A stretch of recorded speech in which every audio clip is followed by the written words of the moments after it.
Standard 6 English.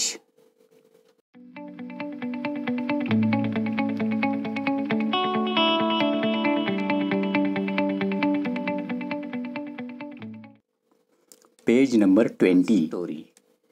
विद्यार्थी मित्रो, आधी आपण या गोष्टीचे वाचन करूया, त्यानंतर याचा मराठी अर्थ मी तुम्हाला सांगणार आहे. Grandpa's story. Tit for tat. Once upon a time, a camel and a jackal lived by a river near the water's edge. And on the other side of the river, there was a village with fields and farms. The jackal was very clever.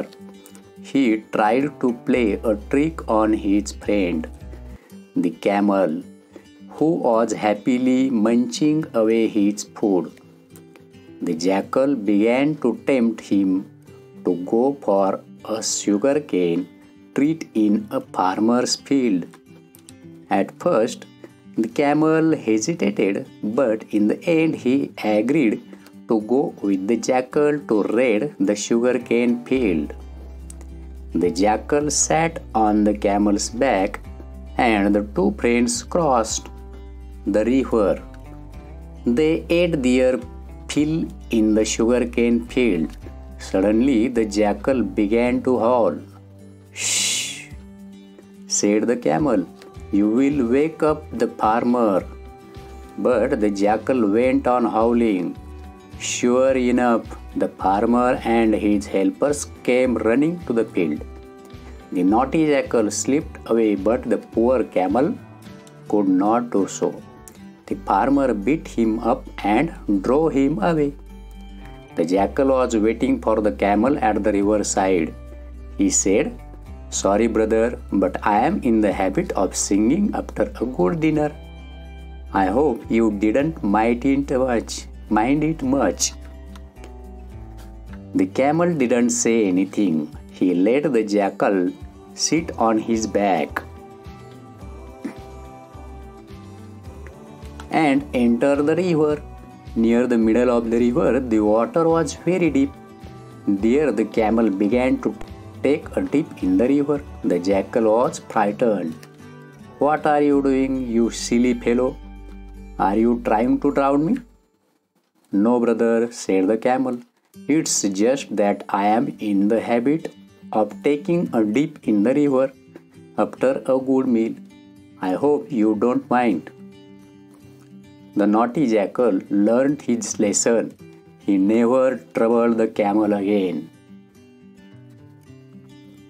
अशा प्रकारे मित्रांनो, ही एक छानशी गोष्ट आहे. Grandpa's story म्हणजे आजोबांनी सांगितलेली ही गोष्ट आहे.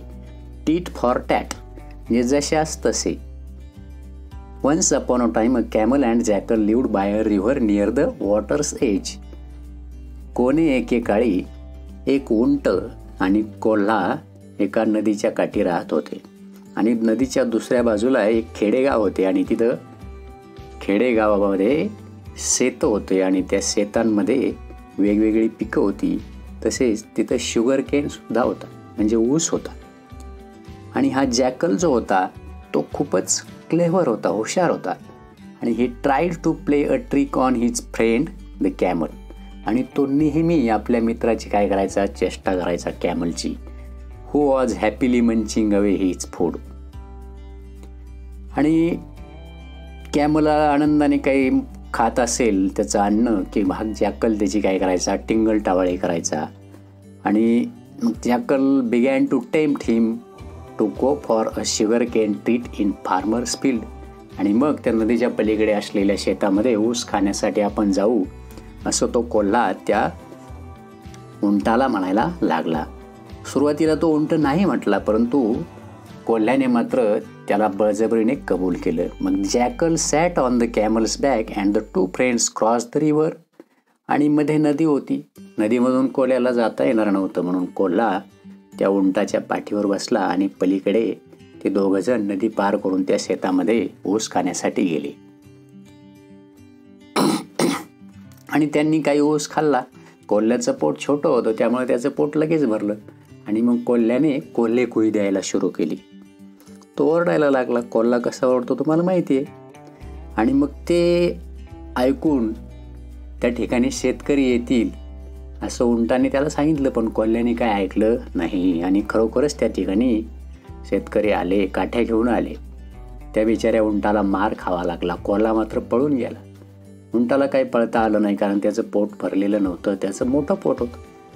आणि मग हा कोल्हा मस्तपैकी नदीच्या काठावर जाऊन बसला. त्याला नदीतून पलीकडे जाता काय येत नव्हतं. तो उंटाची वाट पाहत होता.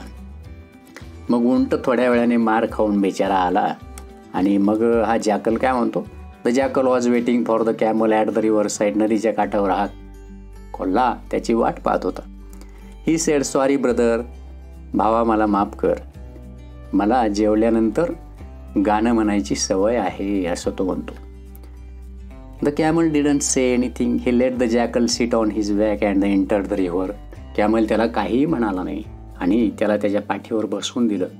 नदीच्या मधोमध गेला आणि मग उंट म्हणाला की मला आता काय करायची, आंघोळ करायची आहे, कारण मी सुद्धा जेवल्यानंतर मला आंघोळ करायची सवय आहे.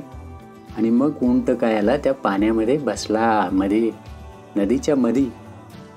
आणि मग तो कोल्हा पाण्यामध्ये वाहून गेला. आणि मग तो म्हणायचा, no brother, said the camel, it's just that I am in a habit of taking dip in the river. मला सवय आहे मोठ्या नदीमध्ये मध्यभागी उभा राहून आंघोळ करायची, त्याच्यामुळे तू काय जास्त मनावर घेऊ नको. The naughty jackal learn his lesson, he never trouble the camel again.